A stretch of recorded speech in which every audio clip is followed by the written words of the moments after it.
तो अब हमको देखनी है redox stoichiometry. Basically redox stoichiometry क्या है? देखो, स्टोइकियोमेट्री हमने पढ़ी है। फॉर एग्जांपल हमारे पास एल्यूमिनियम है और उसकी रिएक्शन हो रही है ऑक्सीजन के साथ, तो हमको पता है कि इसकी वैलेंसी 3 है और इसकी वैलेंसी 2 होती है। तो हम क्या करते हैं, इसको Al2O3 इस तरीके से लिखते हैं। अब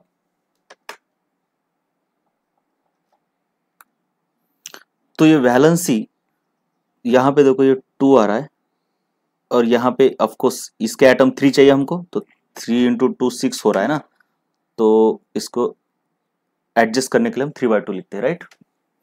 अब यहाँ पे एक बात तुमको याद रखनी है, वो ये कि इनके नंबर ऑफ मोल्स लिखता हूं मैं हर एक के।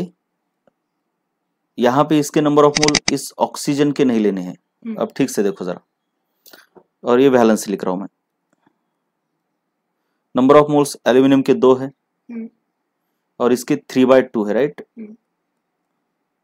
और वैलेंसी एल्यूमिनियम की 3 है। अब ये ऑक्सीजन, ये यहाँ पे 3/2 किसके मोल है, लेकिन ये O2 के। एक ऑक्सीजन की वैलेंसी कितनी है? 2, लेकिन O2 की वैलेंसी 4 हो गई। हाँ, तो यहाँ पे मैं वैलेंस लिख रहा हूं मैं इसकी 4।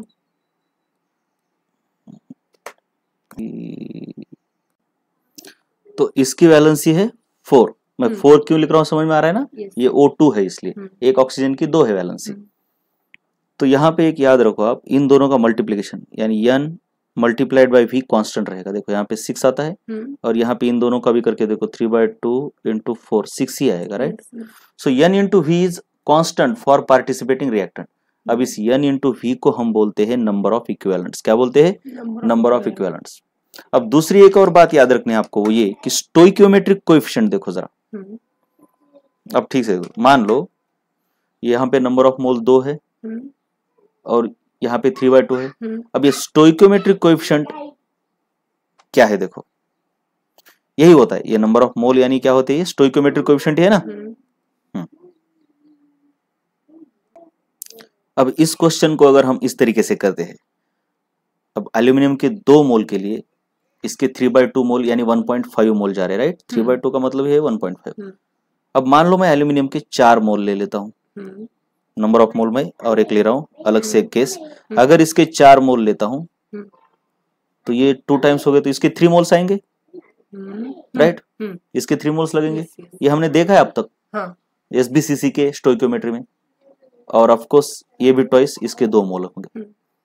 ओरिजिनल कंडीशन में इसका 1 मोल फॉर्म हो रहा है ना।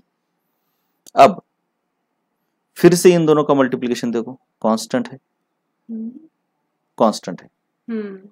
मतलब N × V कांस्टेंट रहता है, और ये बहुत इंपॉर्टेंट है। यही हमको इस रेडॉक्स स्टोइकियोमेट्री में या फिर किसी भी स्टोइकियोमेट्री में देखना है।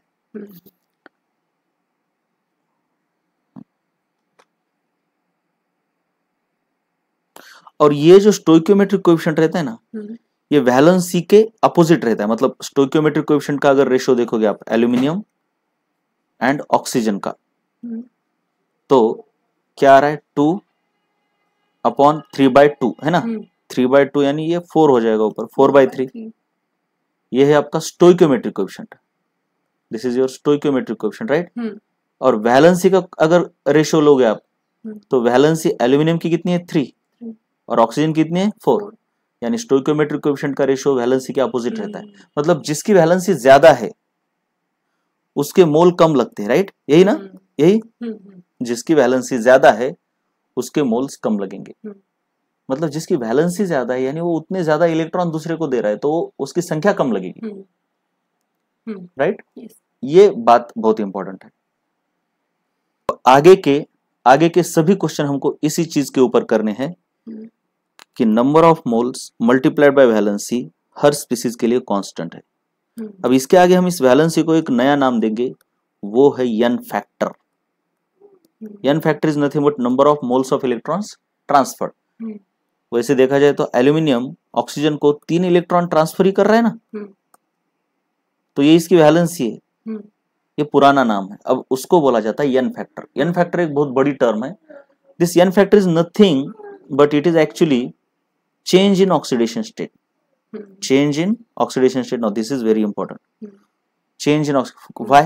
क्योंकि एल्यूमिनियम जब रिएक्ट हो रहा है तो उसकी वैलेंसी कितनी है? शुरू में तो ऑक्सीडेशन स्टेट 0 है इसकी। अब जब ये रिएक्ट होके Al2O3 बनाता है तो यहाँ पे इसकी ऑक्सीडेशन स्टेट +3 हो रही है, राइट? यहाँ 0 है, so change in oxidation state is 3 and this is 3 but this is nothing but valency. लेकिन वैलेंसी क्या होती है? 0 से प्लस ऑक्सीडेशन स्टेट में जाने के लिए हम वैलेंसी बोलते हैं, राइट? ये n फैक्टर एक बड़ी चीज है जो किसी भी, मतलब अगर आपका कोई सल्फर है +2 ऑक्सीडेशन स्टेट +4 में गया तो यहाँ पे वैलेंसी का कंसेप्ट अप्लाई होता n फैक्टर का। n फैक्टर यानी change in oxidation state, right? This valency is also called as n factor. n factor बड़ी चीज है and n factor is nothing but change in oxidation state, यही आपको याद रखना है। और किसी भी रिएक्शन में अभी हमने देखा for any reaction number of moles multiplied by valency remains constant, यानी इसी को हम बोलते हैं number of equivalents. Number of equivalents बोलेंगे या फिर नंबर ऑफ मिली इक्विवेलेंट्स भी बोलेंगे। अब इक्विवेलेंट सेम है तो मिली इक्विवेलेंट भी सेम ही रहते हैं, उसमें कोई बड़ी बात नहीं है। इसी को हम n into change in oxidation state कहेंगे, ये नंबर ऑफ मोल है, या फिर number of mole multiplied by n factor कहेंगे। ये कांस्टेंट रहता है, नंबर ऑफ इक्विवेलेंट्स कांस्टेंट रहती है। इसी प्रिंसिपल के ऊपर सब कुछ करना है हमको, राइट? अब आपके पास है ये वाली रिएक्शन। सबसे पहले तो ये रिएक्शन आपको रेडॉक्स रिएक्शन होने के बाद याद नहीं होगी, रिमेंबर नहीं कर सकते आप, लेकिन जब डी ब्लॉक हो जाएगा तो ये आपको रिएक्शन आनी चाहिए।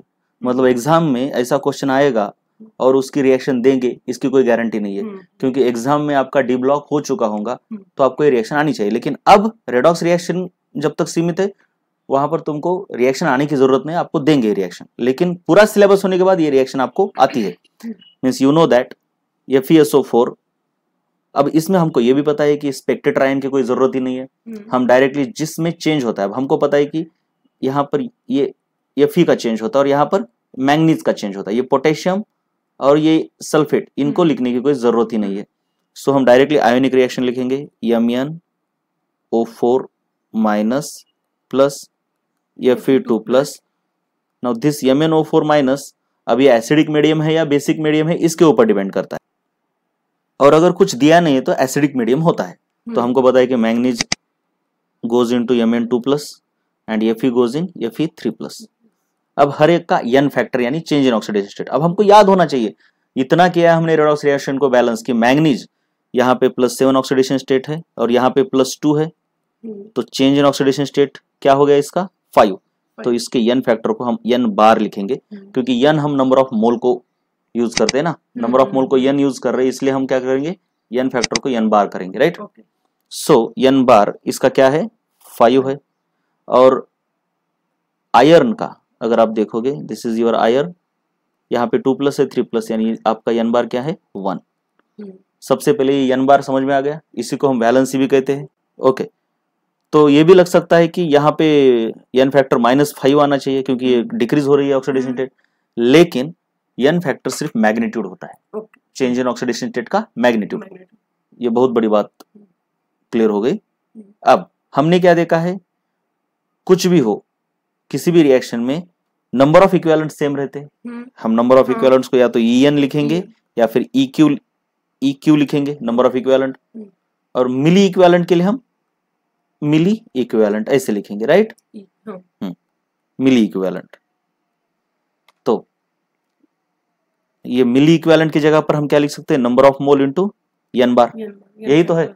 n factor of MnO4 should be equal to n into n factor of Fe।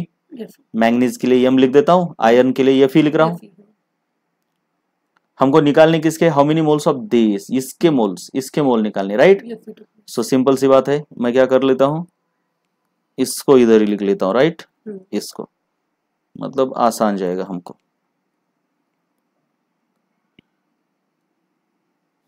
चलो, so number of moles of Fe निकालने हमको।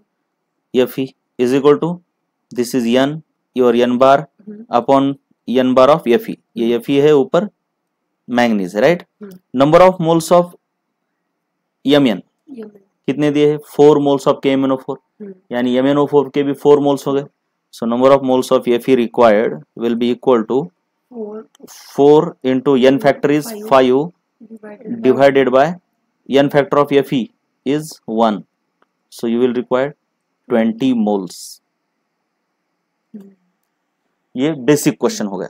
अब इसी के ऊपर अब क्या करते हैं, मोल की जगह पर वॉल्यूम रिक्वायर्ड, उसकी मोलैरिटी देंगे, उसकी नॉर्मेलिटी देंगे।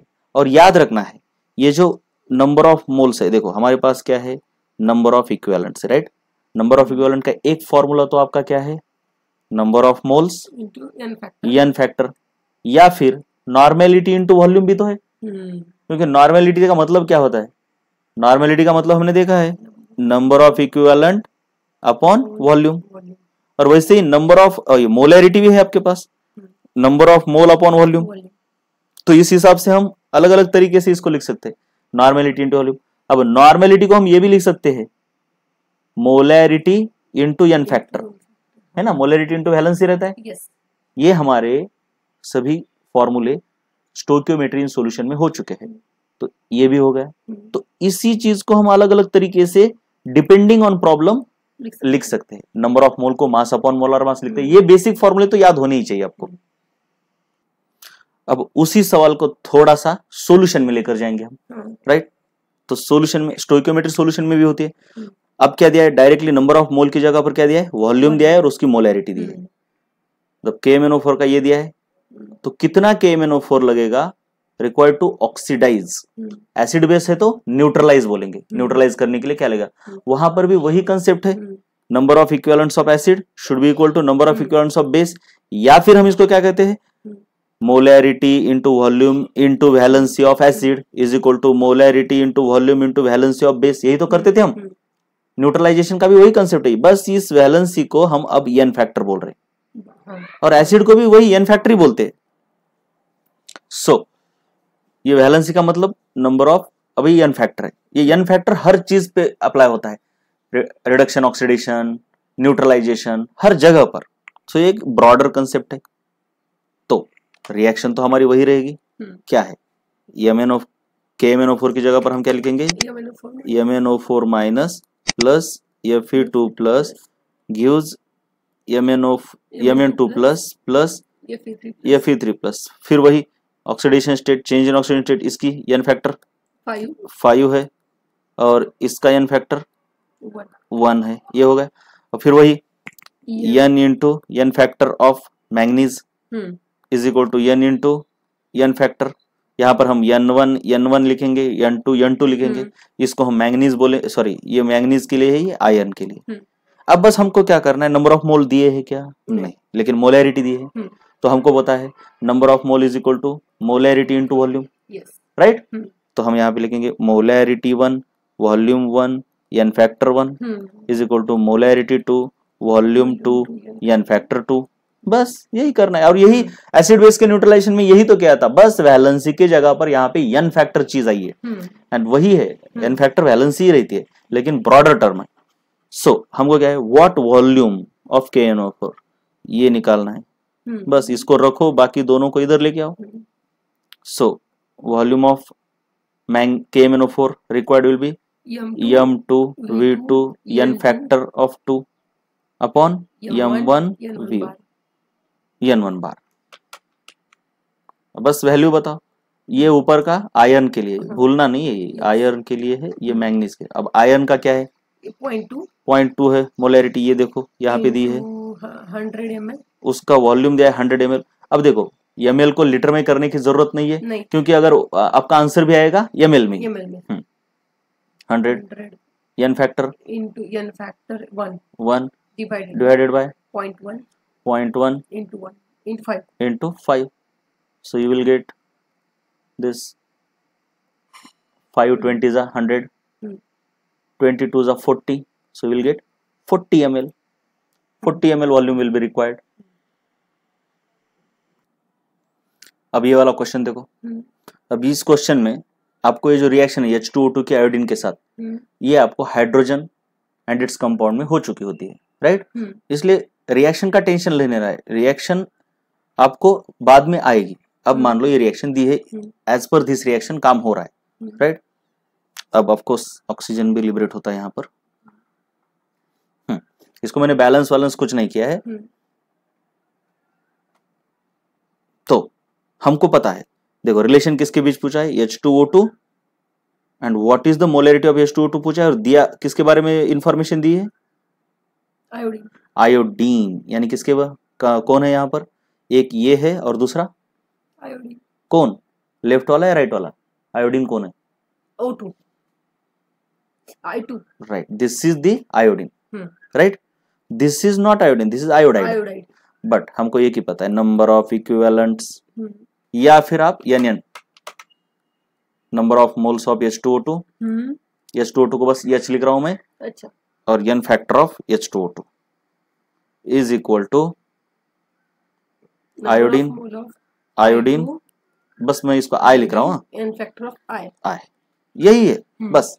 अब दिया है क्या, देखना है कि हमको ये निकालना है, क्या निकालना है, H2O2 का क्या निकालना है, मोलैरिटी। तो हमको नंबर ऑफ मोल निकाल के कोई फायदा भी नहीं है, फायदा भी नहीं है ना। हाँ, तो हम क्या करेंगे, इस नंबर ऑफ मोल को मोलैरिटी में कन्वर्ट कर देंगे। तो क्या है मोलैरिटी इसकी, number of mole is equal to molarity into volume. तो H into N factor of H, जो नहीं चाहिए उसको निकाल दो। Number of moles of iodine दिए है क्या, लेकिन मास दिया है, तो इस मास को हम कन्वर्ट कर सकते हैं ना। नंबर ऑफ मोल और मास क्या रिलेशन है, number of mole is equal to mass upon molar mass. तो mass of iodine divided by molar mass of iodine, of course ये I2 है, भूलना नहीं, into N factor of iodine, यही आ रहा है ना हमारा। अब सब कुछ दिया है, अब इसके आगे जाने की जरूरत नहीं। N फैक्टर, हाँ, यहाँ पे मोलैरिटी इनटू वॉल्यूम भी लेते, लेकिन ऐसा नहीं है ना, जो दिया है, जो गिवन डेटा है, as per that given data we have to convert the formula. So simple सी बात है, हम निकालेंगे मोलैरिटी।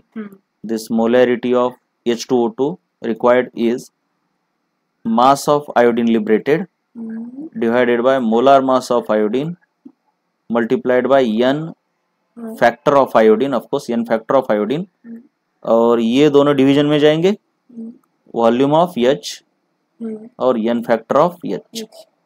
देखो मास ऑफ आयोडीन क्या है, मास ऑफ आयोडीन लिबरेटेड कितना दिया है, 1.27 ग्राम। अब N फैक्टर ऑफ आयोडीन, ये देखो, अब इसको धीरे से बैलेंस करना होगा। अब यहाँ पे आपको 2 आयोडीन है, मतलब आयोडीन की रिएक्शन आपके पास कैसी है, देखो जरा, 2I माइनस गिव्स I2। अब इसके एक मोल के लिए, क्योंकि मोलार मास हमने क्या पकड़ा है, I2 का पकड़ा है, तो इसके एक मोल के लिए टोटल कितने इलेक्ट्रॉन ट्रांसफर करके ये आया है। अब भले ही आपको लगेगा कि यहाँ पे 0 है और यहां से यहां तक अगर आप देखोगे तो N फैक्टर कितना है, 1, लेकिन ऐसे 2 लोग हैं ना, मतलब आपको इसके बारे में अगर पूछा होता तो आप मोलर मास I का ही लेते, अकेले का, और उस अकेले के लिए ही इलेक्ट्रॉन कितने ट्रांसफर हुए, 1। लेकिन हम इस पूरे को ले रहे, राइट, हमारा स्पीसीज ऑफ अंडर ऑब्जर्वेशन क्या है, I2। तो इस I2 को फॉर्म करने के लिए 2 इलेक्ट्रॉन ट्रांसफर करने पड़े, ये इंपॉर्टेंट है। आप मोलार मास किसका ले रहे हैं, I2 का, दोनों का ले रहे हैं ना, तो N फैक्टर दोनों का मिला के लेना चाहिए। जैसे कि O2 का N फैक्टर हमने 4 लिया था, हाँ, I अगर होता अकेला, मतलब हमको अगर इसका वॉल्यूम कितना लगेगा ये पूछा होता, तो हम इसका I का ही मोलार मास लेते और इसका N फैक्टर 1 ही लेते, लेकिन इसके लिए 2 आयोडीन लगे हैं, तो इसके लिए 2 इलेक्ट्रॉन ट्रांसफर हुए, ये पूरा याद रखना है। मतलब आप रिएक्शन लिख लो पूरी कंप्लीट, आप मोलार मास किसका ले रहे हो, I2 का, तो आप यहाँ पे I2 फॉर्म करो, यहाँ पे हाफ आयन मत फॉर्म करो, क्योंकि आप इसका मोलार मास फिर क्या होगा, हाफ ही होगा ना, लेकिन आप मोलार मास I2 का ले रहे हो जो कि कितना है, 127 है, तो आप इसका मोलार मास ले रहे हो ना I2 का, तो इसको फॉर्म करो, इसका 1 मोल फॉर्म करो, ना कि इसका 1 मोल। तो इसका, हाँ, इसका 1 मोल फॉर्म करने के लिए हम क्या करते हैं, यहां पे धीरे धीरे क्लियर होते जाएगा। ये I माइनस, ये 2 I2, जिसका मोलार मास लिया है उसको फॉर्म करो आप, उसका 1 मोल, और इसके लिए कितने 2 इलेक्ट्रॉन बाहर गिर रहे, तो N फैक्टर आपका 2 हो गया। n फैक्टर 2 हो गया, तो यहाँ पे 2 molar mass of iodine is 127 ग्राम। ये आपको याद होना चाहिए क्या? हाँ मेरे ख्याल से तो देते हैं, लेकिन हैलोजन के मोलर मासेस याद होने चाहिए। क्यों? क्योंकि आप क्वांटिटेटिव और क्वालिटेटिव एनालिसिस में उनको करते हैं बहुत डिटेल में, तो इस हिसाब से आपको याद होनी चाहिए वो। अब वॉल्यूम ऑफ हाइड्रोजन परऑक्साइड कितना दिया है? 5 ml। ml रहने दो। ओ नहीं, अब यहाँ पे बात आती है, वॉल्यूम ml में नहीं, क्योंकि ये मास ग्राम में आया है, राइट। और अगर आप वॉल्यूम ml में लेते हो तो इसका मतलब यहाँ पे आप ml लेते हो, यानी तो आपके ये मिली मोल्स आते हैं और उनका मास मिलीग्राम में आता है, और यहाँ पे आप ग्राम में ले रहे हो। सो यू हैव टू, अगर कहीं भी कुछ भी नहीं समझ रहा तो डायरेक्टली आप क्या करो, सबको लीटर में और ग्राम में कन्वर्ट करो। इतना यूनिट कन्वर्जन अगर नहीं समझ रहा तो, क्योंकि यहाँ पे क्या है, इसका मास ग्राम में है ना, तो देखो मान भी लो अब समझ में है। मोलैरिटी मतलब number of mole upon volume in litre होता है ना। हाँ, यहाँ की मोलैरिटी, यस वेरी गुड। ये जो मोलैरिटी आपने ली है ना, ये volume sorry moles upon volume in litre ही होता है, ये इंपॉर्टेंट है। हाँ, अगर यहाँ पे ऊपर वॉल्यूम रहता है यहाँ पे और वो भी ml में दिया है तो ये ml और ये ml कैंसिल होता, लेकिन यहाँ पे कुछ अलग बात हो रही है, राइट, याद रखना है। तो ये मल्टीप्लाइड बाय n फैक्टर कितना है परऑक्साइड का, ये इंपॉर्टेंट है। अब परऑक्साइड का H2O2 का याद रखना है, 2 होता है n फैक्टर। हाँ, ये इंपॉर्टेंट है। अब देखो यहाँ पे ऑक्सीजन का कितना है, -1, और यहाँ पे 0 है, तो ये 1 से ही चेंज हुआ यहाँ पर। लेकिन एक इस पूरे आयोडीन के लिए या इसे 2 ऑक्सीजन सैक्रिफाइस हो रहे ना, कितने सैक्रिफाइस हो रहे, ये दोनों के दोनों, मतलब एक ऑक्सीजन का -1 से 0 हो गया और दूसरे का भी -1 से 0, तो टोटल इलेक्ट्रॉन 2 ट्रांसफर हो गए। समझ में आया? या फिर आप रिएक्शन लिख लो, क्या हो रहा है, जो भी H2O2 gives giving this H2O plus O2। अब लेकिन नहीं समझेगा ऐसा, आपको पता ही होना चाहिए कि जब ऐसे होता है तो H2O2 का मोलर मास आपका सॉरी n फैक्टर 2 आता है। क्यों? क्योंकि इस एक को फॉर्म करने के लिए इसका एक मॉलिक्यूल सैक्रिफाइस हुआ है, इसके एक मॉलिक्यूल के एक ऑक्सीजन ने 1 इलेक्ट्रॉन दिया, लेकिन दूसरे ने दूसरा भी तो दिया, तो मिला के 2 दे दिए। तो सिंपल सी बात है, इसको आप सॉल्व करो, आंसर आ जाएगा, राइट। अब देखो ये प्रॉब्लम दिख तो बहुत बड़ा रहा है, लेकिन कुछ भी नहीं है इसमें, कुछ भी नहीं है। इस प्रॉब्लम में क्या है, देखो एक आपका वेस्ट वाटर है, कई इंडस्ट्री से निकल रहा है, और उस वेस्ट वाटर के अंदर these ions are present in the waste water, CrO4 2- chromate ions. और इनको ना, मतलब इनको क्या किया जाता है, वेस्ट वाटर से निकाल दिया जाता है, मतलब इसमें कन्वर्ट किया जाता है CrOH थ्राइस में, यूजिंग दीज आयंस। मतलब क्रोमेट आयन इनको रिड्यूस किया है, इनको रिड्यूस कर रहे बाय यूजिंग दीज आयंस। ये कौन है, डाइथियोनेट आयंस है। सबसे पहले तो ये जो भी रिएक्शन है आपको लिखनी है, CrO4 2- और इसका O4 2-। अब इनको नहीं लिखूंगा मैं, क्यों, ये इनका कोई चेंज नहीं हो रहा, ये OH में ही जा रहा है, मतलब स्पेक्टेटर है, और ऑक्सीजन -2 ही है हर जगह पर, यहां भी -2 है, तो ये SO4 को भी नहीं लिखूंगा। लेकिन ये OH को तो नहीं लिखा मैंने, और ना ही इसको लिखूंगा, क्योंकि हाइड्रोजन भी +1 है, हर जगह +1 है, ऑक्सीजन भी -2 है, हर जगह -2 है। जो अपनी ऑक्सीडेशन चेंज कर रहे उन्हीं को लिखना है आयोनिक रिएक्शन में। तो मेरे काम का क्या है, ये दोनों हो गए काम के, और ये एक काम का है और ये एक काम का है, क्योंकि क्रोमियम है उसमें, right. CrOH taken thrice plus SO3 2-। अब इन दोनों को मैंने लिखा ही नहीं, समझ में आ गया ये, क्योंकि वो काम के ही नहीं है। अब यहाँ पे ऑक्सीडेशन स्टेट लिखनी है इनकी। ऑक्सीडेशन स्टेट हम निकालते हैं, कैसे निकालते हैं, क्रोमियम की +6 है, आपको पता है कैसे निकालते हैं, राइट। तो इक्वेशन मेथड से आप निकालो, ये 6 और यहाँ पे आएगी आपकी 3, ये तो बहुत ही आसान है, निकाल सकते हैं इक्वेशन से। और ये 6 है और ये 8 है, ऑफ कोर्स इसका हो रहा है रिडक्शन, इसका n फैक्टर क्या है 3 और इसका क्या हो रहा है ऑक्सीडेशन, इसका n फैक्टर देखो क्या है। अब इंपॉर्टेंट है, अब इसको बैलेंस करना होगा ना 2। भले ही एक सल्फर का 2 से ऑक्सीडेशन टेंशन हुए, लेकिन टोटल सल्फर कितने इन्वॉल्व है 2 है ना।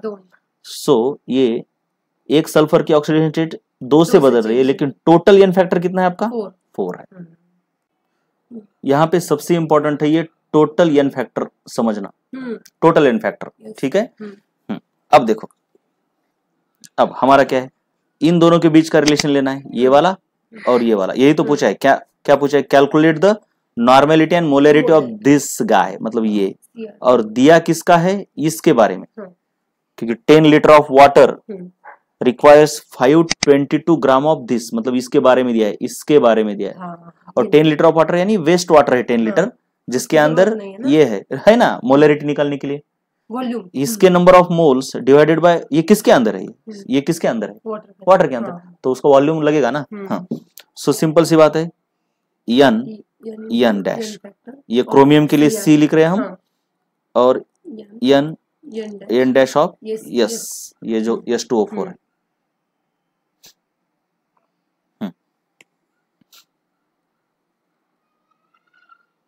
अब देखो क्या दिया है, इसके नंबर ऑफ मोल दिए है क्या, या फिर या तो पूछे होंगे नंबर ऑफ मोल पूछे है इसके, CrO4 के नंबर ऑफ मोल पूछे है, या क्या क्या निकालना है हमको, नॉर्मेलिटी निकालनी, या फिर मोलरिटी, पहले मोलरिटी निकालते तो नंबर ऑफ मोल को हम क्या लिख सकते हैं, molarity into volume into n bar C is equal to, अब इसका क्या नंबर ऑफ मोल दिए हैं सल्फेट के, नहीं मास दिया है, तो हम इसको लिखेंगे mass of this upon molar mass of this into n factor of this. तो सिंपल पहले हम ये निकाल रहे हैं, तो molarity of C is equal to, हम क्या लेंगे mass of sulphur into n factor of sulphur, sulphur नहीं S2O4 upon molar mass of S multiplied by, ये दोनों नीचे जाएंगे, वॉल्यूम ऑफ दिस क्रोमेट, मतलब डिवीजन में जाएंगे, और ये n factor of C। Clear है, राइट। अब क्या होगा देखो, अब मास ऑफ यस दिया है, मास ऑफ यस दिया है, राइट, कितना दिया है 522, नॉर्मली n फैक्टर कितना है टोटल 4 है हमारा, डिवाइडेड बाय ये molarity of yes, molarity of कितनी दी है उसकी, नहीं मोलार मास, सॉरी ये मोलार मास है, ये तो हम निकाल सकते हैं, ये हम नहीं टोटल नहीं लेंगे हम, इसका लेंगे तो भी चलेगा, नहीं अरे नहीं, देखो ये इसका दिया है ना, तो ये Na2SO4 का मोलार मास लेना पड़ेगा, हाँ Na2SO4 का निकालेंगे हम। So you will get this molar mass of Na2S2O4 अगर निकालोगे आप तो 174 आएगा। अब क्या है, वॉल्यूम ऑफ दिस, क्रोमेट का वॉल्यूम यानी ये वाटर का वॉल्यूम है ना, वाटर के अंदर ही तो है वो क्रोमेट, कितना है 10 लीटर। अब देखो इसको ग्राम में लिया है तो इसको लीटर में ही लेना है, और n factor of this chromate is your 3, this is your 3, right. अब इसको सॉल्व करो तो मोलरिटी निकलेगी आपकी, राइट। हाँ ठीक है, n फैक्टर लेते हो एक छोटी सी गलती हमने कर दी, इसकी ऑक्सीडेशन स्टेट सल्फर की 6 नहीं आती, अगर आप इक्वेशन से निकालोगे तो ये 3 आती है, छोटी सी गलती हो गई। और यहाँ पे इस सल्फर की कितनी आती है 4, तो एक के लिए कितना है n फैक्टर आपका 1 है, राइट। तो ऐसे 2 सल्फर के लिए n फैक्टर कितना होगा 2, तो बस हमारा चेंज हो जाएगा, यहाँ पे 2 आएगा, और मोलरिटी आएगी आप अगर निकालोगे तो 0.2 मोलर। अब ये मोलरिटी आई है, आपको नॉर्मेलिटी भी पूछे, normality of this chromate ion is nothing but molarity divided by n factor, right, molarity या multiplied by n factor. So 0.2 multiplied by इसका n फैक्टर तो 3 है, हमने देखा है, ये देखो ये वाला 3 है, ये दिख रहा है ना ये। सो आपकी नॉर्मेलिटी है 0.6। अब हमको एक और करना है काम छोटा सा, वो है ppm निकालना है इसका। तो पीपीएम की कोई बहुत बड़ी बात नहीं होती है, ये तो कन्वर्जन है जो कि हमने मोलैरिटी मतलब सॉल्यूशन चैप्टर में देखे हैं। अब ppm bye mass, ppm by volume भी रहता है। अगर यहाँ पर पीपीएम बाय वॉल्यूम पूछा है, क्योंकि वॉल्यूम ही दिया है सॉल्यूशन का, तो क्या है हम निकालते हैं। अब यहाँ पे पीपीएम बाय वॉल्यूम या फिर पीपीएम बाय मास भी हो सकता है। तो हम पीपीएम बाय मास क्यों निकालेंगे? क्योंकि हमें क्रोमियम का वॉल्यूम तो पता नहीं है ना, CrO4 जो नहीं सॉरी Na2S2O4, इसका वॉल्यूम तो पता ही नहीं है हमको, क्योंकि इसका मास दिया है हमको, वॉल्यूम नहीं है पता हमको। अब हमको क्या किया है कि मोलैरिटी दी है, इसकी मोलैरिटी दी है हमको। मोलैरिटी कहाँ पे दी है भाई? दी है क्या? नहीं मतलब हमने निकाली है ना अभी, ये क्या निकाली तो है। तो हम क्या करेंगे, पीपीएम का कोई डेफिनेट फॉर्मूला नहीं है, पीपीएम बाय वॉल्यूम होता है। कभी कोई तो ये भी करते हैं कि सोल्यूट का मास लेते हैं डिवाइड बाय सॉल्यूशन का वॉल्यूम लेते हैं। तो कुछ तो हम क्या करेंगे, मास बाय मास पीपीएम निकालेंगे, राइट। अब mass of this CrO4 divide by mass of whole solution into 10⁶ होता है ppm, right. Mass of CrO4 कितना है, मतलब आप निकाल सकते हो। मास को हम क्या कैसे निकालेंगे भाई? मास को कैसे निकालेंगे? Number of moles into molar mass. और नंबर ऑफ मोल्स को कैसे निकालेंगे? Molarity into volume. ये मोलैरिटी हमने निकाली है, वॉल्यूम तो 10 लीटर दिया है ना वाटर का, तो ये 10 लीटर मतलब ये निकल गया, इससे ये निकलता है, फिर इसको मोलार मास से मल्टीप्लाई करो तो ये निकलता है। मास ऑफ सॉल्यूशन हमने 10 लीटर का कितना, 10 किलोग्राम, यानी उसको 10,000 ग्राम में लेना पड़ेगा, क्योंकि इसका जो यूनिट है वही इसका यूनिट होना चाहिए, और मल्टीप्लाई 10⁶। ये तो कन्वर्जन है, ये नहीं पढ़ाना है हमको इस वीडियो में, बस मैंने बता दिया।